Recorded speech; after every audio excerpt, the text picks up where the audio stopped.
பாலியல் தொழிலாளின்னு 14 வருஷமா என்னை சொன்னதுக்கு நான் விடவே மாட்டேன். சுப்ரீம் கோர்ட்டுக்கு எடுத்துட்டு போய் ஏன் என்னைய 14 வருஷமா சீமானும் நாம் தமிழர் கட்சிக்காரங்களும் நாம் தமிழர் கட்சி ஒருங்கிணைப்பாளர் சீமான் தன்னை பாலியல் தொழிலாளி என 14 வருடம் டார்ச்சர் செய்ததாக உச்சநீதிமன்றத்தில் புகார் கொடுப்பேன் என நடிகை விஜயலட்சுமி வீடியோ வெளியிட்டுள்ளது பரபரப்பை ஏற்படுத்தியுள்ளது.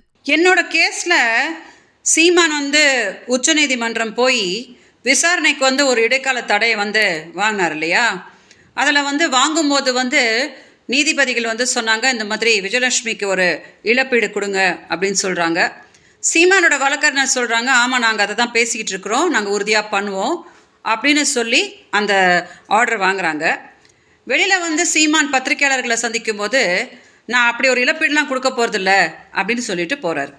ஸோ தமிழ்நாடு மீடியாவுக்கு என்ன கன்ஃபியூஸ் ஆகுது அப்படின்னா, அடுத்ததான் நான் என்ன பண்ண போகிறேன், இல்லை என்கிட்ட ஏதாவது பேச்சுவார்த்தை நடத்தியிருக்கிறாங்களா, எனக்கு ஏதாவது இழப்பீடு கொடுத்துருக்குறாங்களா அப்படின்னு மீடியாவுக்கு ரொம்ப கன்ஃபியூஷனாக இருக்குது. ஸோ நான் எல்லாருக்கிட்டையும் பேச முடியாதனால இந்த வீடியோ வாயிலாக எல்லாருக்கும் கிளாரிட்டி கொடுத்துட்றேன். இப்போது 14 வருஷமாக இந்த கேஸில் நான் எப்படி போராடிட்டுருக்கேன் அப்படின்னு உங்களுக்கு எல்லாருக்குமே தெரியும். இதில் எந்த அரசியல் இதுவும் கிடையாது. சீமான் தான் தப்பிக்கிறதுக்கு இவங்க பின்னாடி காங்கிரஸ் இருக்காங்க, இவங்க பின்னாடி பாரதிய ஜனதா இருக்காங்க, இவங்க பின்னாடி திமுக இருக்காங்க அப்படின்னு சும்மா பொய் சொல்லிக்கிட்டு தப்பிச்சிட்ருக்கிறார். இப்போ கூட சீமான் எந்த தவறும் செஞ்சுருக்கலன்னா, தமிழ்நாடு காவல்துறை பண்ணுற விசாரணைக்கு நேர்மையாக ஒத்துழைச்சிருந்தாருன்னா நிறைய விஷயங்கள் வெளியில் வந்திருக்கும். அடுத்ததான் நிறைய உண்மைகள் வெளியில் வரப்போகுது அப்படின்ற பயந்து தான் உடனே சுப்ரீம் கோர்ட்டு போய் அங்கே ஒரு ஸ்டே கொண்டு அவர் வெளியில் மீடியா கிட்ட அவள் ஒரு பாலியல் தொழிலாளி, என்கிட்ட வீடியோஸ்லாம் இருக்குது அப்படின்னு சொல்லிட்டு என்ன மறைமுகமாக த்ரெட்டன் பண்ண பார்க்குறாருன்னா, அப்படி சொல்லிட்டா நான் பயந்து போய் ஃபர்தர் இந்த கேஸில் நான் எதுவும் போராட மாட்டேன், அப்போ தானாக இந்த கேஸ் அப்படியே முடிஞ்சு போய் எல்லாரும் இதை கொஞ்ச நாள் பேசிட்டு மறந்துடுவாங்க அப்படின்னு சீமான் ஒரு கணக்கு போடுறார். இப்போ சீமான் கிட்ட நான் என்ன சொல்கிறேன்னா, பாலியல் தொழிலாளின்னு 14 வருஷமாக என்னை சொன்னதுக்கு நான் விடவே மாட்டேன்.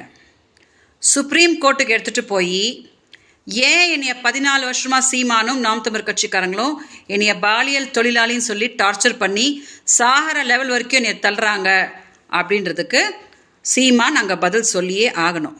ஓகேயா? அதனால் நான் ஏதோ பின் வாங்கிட்டதாவோ இல்லை அவங்களுக்கு பெரிய அளவில் ஒரு செட்டில்மெண்ட் பண்ணியாச்சு அப்படின்ற பேச்சுக்கோ யாரும் காது கொடுக்காதீங்க. இப்போ தான் சீமான் நல்லா மாட்டியிருக்கிறாரு. அதனால் அடுத்ததாக என்னென்ன ஆக போகுது என் தரப்புலேருந்து அப்படின்றது உங்களுக்கு எல்லாம் வரும்.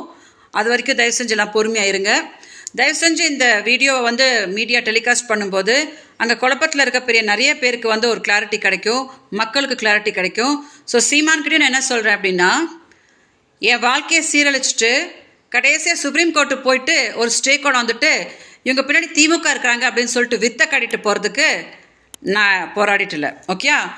எனக்கு கிடைக்க வேண்டிய நியாயத்தை கிடைக்க வரைக்கும் நான் சுப்ரீம் கோர்ட் என்ன சீமான் எங்கே போனாலும் நான் பின்னாடியே போய் போராடுவேன் அப்படின்னு உறுதியாக இந்த வீடியோவில் நான் தெளிவுபடுத்துகிறேன்.